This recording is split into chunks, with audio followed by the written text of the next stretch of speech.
So you know how I'm a politics and philosophy nerd, right? If you couldn't tell from the 200 pounds of books behind me, I spend a lot of my time just cramming information into my brain, hoping a little bit of it sticks enough to reference later. But when I get tired of that, there are a couple things I enjoy just watching to relax. Car videos and gun videos are fun for a little bit, but something that's really kept my attention since college has been archaeology and anthropology. Before I got super engaged in politics, I used to love watching videos about ancient people and structures, and if you've been on that side of YouTube and TikTok, I am sure you know where I'm going with this.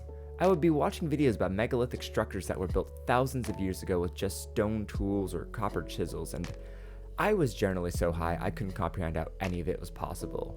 Digging further led me to videos about ancient lost technologies and civilizations. These people were talking about mirrors that would focus sunlight into like a laser or something, or giant building-sized stone cutting wheels. Just absolutely bonkers hypotheses for how these massive stones were cut and moved. Being that I have no training in archaeology, I didn't know where to begin to parse the fantastic from the plausible. Eventually, I was watching and partly believing that the Great Pyramids of Giza were actually massive water pumps, and the granite architecture contained enough quartz to generate electricity through piezoelectricity, and because of Giza's geologic makeup, could have had a glowing aura to light the town. Something that sounds completely insane to me now. The thing is, I knew about piezoelectricity from working on guitars and acoustic pickups, so I had a general understanding of how quartz transfers pressure into energy. So if the pyramids were massive ram pumps, that could have generated a pretty decent charge. How that charge is transferred or stored, I couldn't tell ya. I didn't even think to question it. The narrative that these alternative history anthropologists had spun had done a good enough job of telling me the story of how it could have worked that I never questioned if it happened in reality. The result of this is a grand narrative being spun across multiple studies and even span into stories you may have heard of. YouTube and TikTok are absolutely inundated with these alternative history creators talking about some lost advanced civilization that built megalithic structures all across the globe, but were almost completely taken out along with all evidence of them in some global catastrophe that drove humanity underground. If this narrative is sounding vaguely familiar to you, chances are you've seen a video on Göbekli Tepe. Or, more likely, ancient fucking aliens. Now, I'm not the first person to make a video about alternative history or history channels featuring of these insane conspiracy theories. Quentin Reviews has already done a much better job of that than I ever will. But I still want to take a stab into this, see if we can figure out where these narratives and ideologies are coming from. Honestly, for as many videos on the true age of the Sphinx I watched back in 2018, I am shocked I didn't come across this scumbag of the day sooner. In 2020, I fell asleep to an audiobook of one of my favorite books to sleep to, The Tibetan Book of the Dead.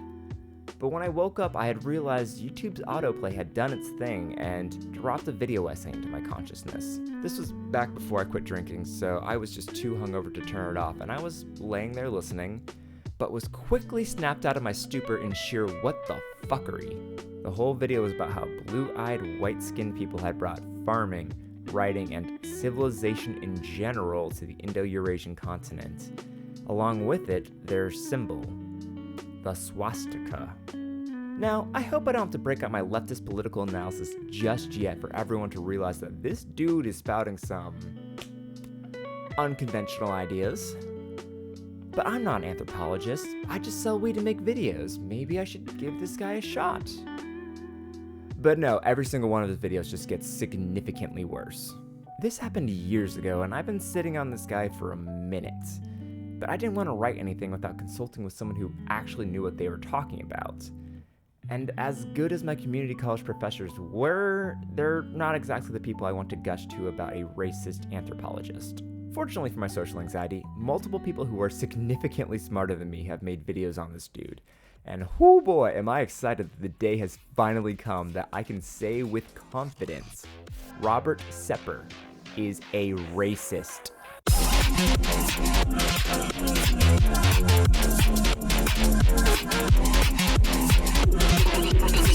Robert Sepper likes to market himself as the most dangerous anthropologist, which I mean, that's already a pretty low bar. But you know what, Robert? I'll give you that. Your ideology is indeed dangerous. Robert uses storytelling and leading narratives to support his conclusions while either ignoring, making up, or just straight up lying about evidence. I'm sorry if I start glistening, it is warming up. World of Antiquity has an amazing video debunking one of Robert's videos, as well as many other alternative history debunks and fantastic evidence-based archaeology videos. This video would not be possible without them and a few other creators I will mention as we get to them, so please, go show World of Antiquity some love. In this video, World of Antiquity goes over Robert's video's Aryan bloodlines of ancient Babylon, and I hope a certain word is sticking out to you there because it will be a very relevant and returning feature of Robert's brand. Robert makes the claim that all ancient civilizations were ruled by an ethnically distinct group, specifically the Aryans or the Caucasians. On their own, Caucasians and Aryans were actual groups that actually existed and contributed to the cultural drift as much as anyone else. But this isn't what Robert's talking about. When Robert says Caucasian, he isn't referring to Caucasian from the mountains of Caucasus, but instead the outdated anthropological term for people who look like me, white people. In Robert's mind, it was literally the white Aryan people that brought farming, writing, and civilization in general to the primitive world. Please don't make me explain how fucking racist that is. I really hope that is evident. While making these wild claims, Robert just puts out a ton of inferences to support his narrative, which I assume he finds convincing, but just forgets to mention any sources or evidence. An honest mistake for a small channel. I mean, it's not like he has a huge following that might be influenced by his opinions or anything. He only has 350,000 subscribers? How the fuck did that even happen? This habit of making claims without any real evidence is a hallmark of Robert's work. It is almost impossible to watch one of his videos without stumbling over a jungle of unsubstantiated claims or straight up lies. Another huge resource for this video has been the channel Gutsick Gibbon. They have the most comprehensive breakdown of Robert's work that I have seen, using actual genealogy and archaeology just to prove how wrong he is. This video would not be possible without their expertise. Another of Robert's big claims is that humans didn't originate in Africa, or at least in his mind, Europeans didn't. Robert is what we here on the left would call a race realist, or someone who believes the very false idea that the different socially constructed races evolved from different hominid groups. Robert uses the fact that Europeans have trace amounts of Neanderthal DNA, Asian people have some Denisovan DNA, and there's a large amount of ghost hominid DNA found in sub-Saharan African populations, and uses this to say that those are different breeds of human. This data is correct, but does not mean that these people evolved from different hominid groups or had hybridized to create new types of humans at all. This racism compounds when Robert makes the claim that the ghost hominid DNA is that of Homo erectus, implying that the groups that became sub-Saharan African people were more primitive and had descended from the European Cro-Magnon, instead of hominids going into Europe, as supported by evidence of multiple converging fields. Now, if Robert listened to any geneticist, or really any anthropologist worth their salt, they would inform him that Africa actually has the most genetic diversity anywhere in the world. I've heard this fact in debates against the many 1350 type racists, but I never really understood what that meant. In a nutshell, because hominids originated in Africa, those populations are a lot more heterozygous, or there's just more genetic diversity. But the further you get away from the cradle of civilization, the more homozygous a population becomes. When a group migrates and settles somewhere else, it immediately limits the amount of genetic material that can enter that population, isolating the genes of that group. This is what's known as the founder's effect. For example, the people who migrated to Germany and to Ireland both had the recessive traits for having blue eyes, and because smaller populations with high rates of this recessive trait founded these populations, that eventually led to me having blue eyes. If humans had come out of Europe or India, we would expect to find large heterozygous populations there. But the only place we find populations like this are in the place where humans originated, Africa. This denial of where hominids came from goes all the way back to the first hominids for Robert. He claims Lucy, an Australopithecus, wasn't bipedal, but was more of a tree dweller than an evolutionary step to humans. Robert even goes as far as to show a foot, but not Lucy's foot. The bones he puts on display are that of Ardipithecus Ramidus, a much earlier ancestor with a completely different foot geometry to Australopithecus. Looking at the picture Robert provides, we can see that the foot looks more like a hand with a opposable big toe, making it easier to grab things.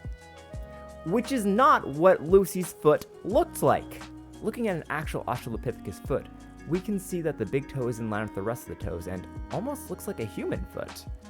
These were absolutely used for bipedal locomotion.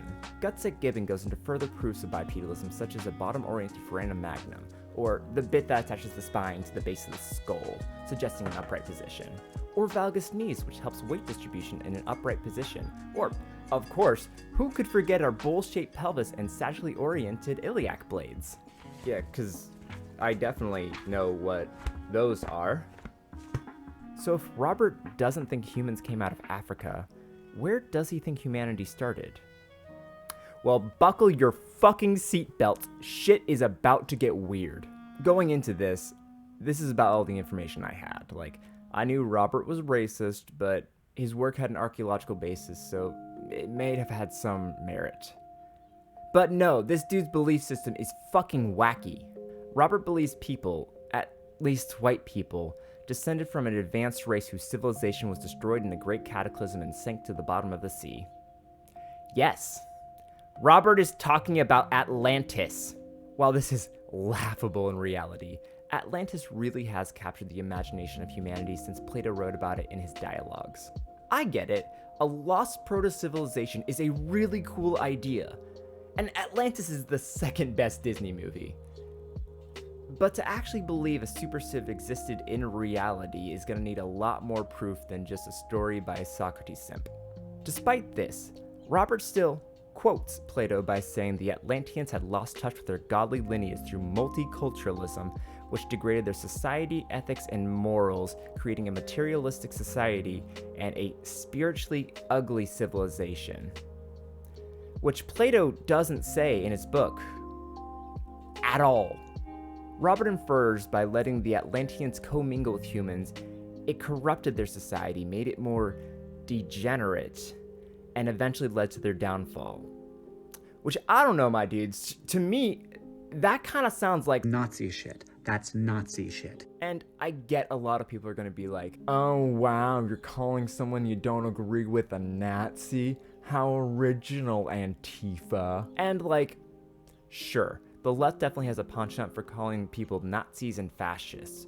But when a person is literally saying the Aryans descended from a super race in Atlantis and through race mixing led to the downfall of the society that created the first writing, farming, and advanced civilization, that sounds like some Nazi shit. Fortunately, we don't have to speculate on the political leanings of our boy Robert. Another amazing channel, Eric Drakip, released a video not only calling out Robert for plagiarizing a large portion of his work, but also highlights how Robert himself questions if the good guys won World War II. And you know what?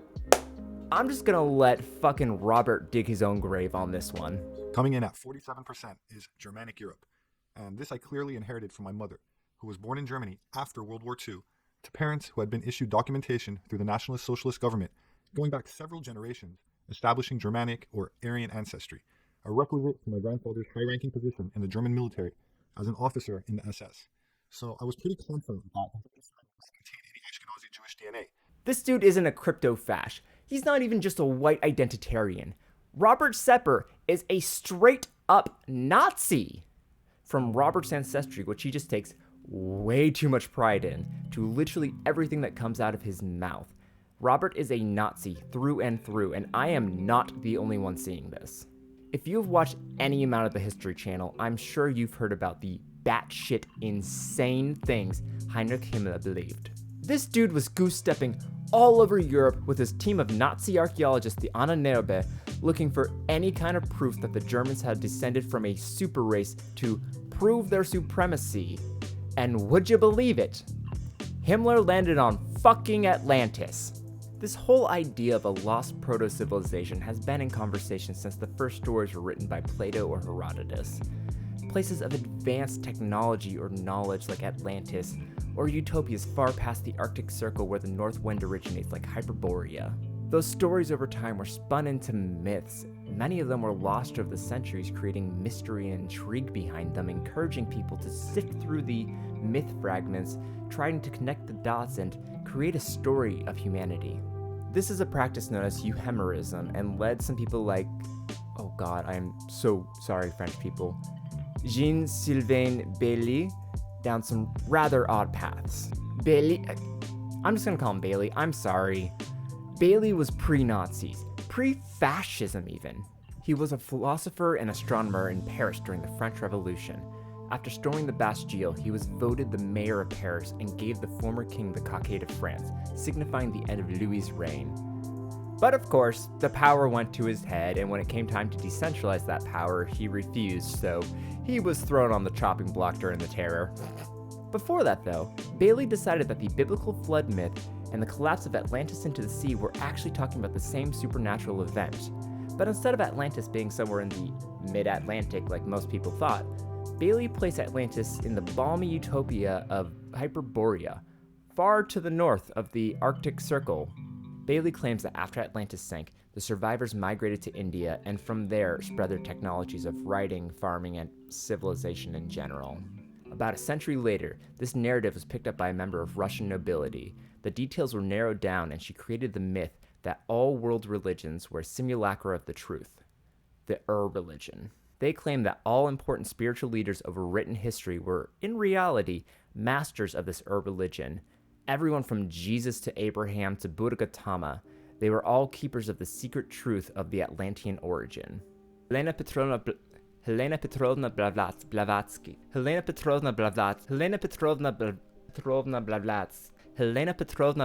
Motherfucker. Fucking Russian. God fucking damn it. Helena Petrovna Blavatsky founded the Theosophy movement by mashing a bunch of religions and ideas together and seeing what stuck. Her entire basis of thinking had been mocked by the scientific community for centuries, but all that did was embolden them into thinking that the truth had been censored, forbidden for the public to know. This ideology was picked up by people like Heinrich Himmler and Hermann Wirth, the founders of the Ahnenerbe, as well as the lead Nazi astronomer Hans Herbiger. Hans believed that the world was actually a giant snowball and based all his predictions on the celestial bodies on the delusion that they were all made entirely of ice. Where did he get this idea? From a fucking dream. Now, I don't know if Hans was friends with Abbe Hoffman, but to believe in your dream so much that you would oust colleagues of the scientific community for disagreeing with you is some next level shit. Pretty much, the Nazis believed that there was a super race of Hyperboreans or Aryans far to the north who were super powerful and technologically advanced, that after the flood migrated to Tibet and from there spread their culture across the Indo-Eurasian continents. This narrative has been proven wrong again and again and again by converging fields of archaeology, anthropology, genealogy, linguistics, and many other disciplines that I don't even know about. The Nazis were just looking for any excuse to say that they were the superior race, that they had descended from a completely different type of human than the people they saw as inferior. It's Nazi shit. Fortunately, we really only have to worry about this on the very small, very niche archaeology side of YouTube. Suddenly, in a single day, the Nakals breathed life into the Tree of Life on the surface of Atlantis. This created vortexes of energy rotating out of each and every circle. Once the vortexes were established, the children of Lemuria began to be called forth. Millions upon millions of Lemurians who had settled all across the planet began to be pulled toward Atlantis. A great migration began. However, the Lemurian body of consciousness had only reached the age of 12 as a planetary consciousness. Because we were right-brained, we were a female species, like a 12-year-old girl, and some of our centers weren't working yet. What was that? To fill these two empty vortexes, according to Thoth, two extraterrestrial races stepped in. Not one, but two completely different races. The first race were the Hebrews, coming from our future. Thoth says that they came from off-planet, but we don't know where exactly. The Hebrews were kind of like a kid who went through 5th grade and didn't make it, so they had to do that grade over again. They learned all the math, the left brain stuff, but they didn't get the right brain aspect of evolving consciousness, the doing. They didn't graduate to the next level of evolution, so they had to do it again. Oh, fuck no. There were no problems caused by the Hebrews coming to Atlantis. They actually benefited our evolution. The other race that stepped in caused big problems. These beings came from the nearby planet of Mars. When the Martians severed the love bond, they became pure male, logical beings with no emotions. What happened on Mars was that they ended up fighting. Mars became a battleground. Eventually, it became clear that Mars was not going to survive. They blew their atmosphere away and destroyed the surface of the planet. Now, we've been discussing the star tetrahedron before, and now I want to give you a brief understanding of the Merkaba.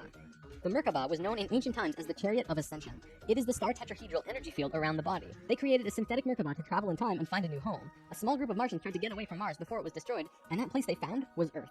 About 65,000 years in our past. They saw this little vortex sitting there just pulling in life with no one in it. They didn't ask permission. Being part of the Lucifer experiment, they just said, alright, let's do it. And they stepped onto that vortex, and in doing so, they joined and changed our evolutionary path. What the fuck? No! I genuinely do not have the strength to go over Spirit Versus videos. They have 1.3 million subscribers, and a lot of what they say on that channel is coming directly from Bailey, Blavatsky, and Himmler.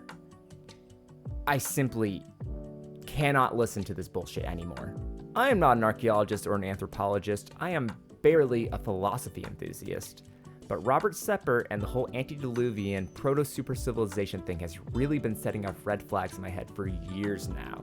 And I hope this has been a guide for spotting some of those narratives. These people are literally spouting Nazi propaganda and getting serious traction on Gaia and YouTube.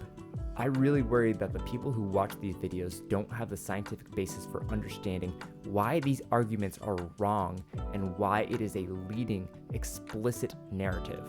This isn't to say every Wook you see at a festival twirling in a Tree of Life poncho hitting a DMT pen is a fascist. Most likely they're not at all, but is really more to say that New Age spiritualism has a very dark side that people aren't talking about. Thank you so much for watching.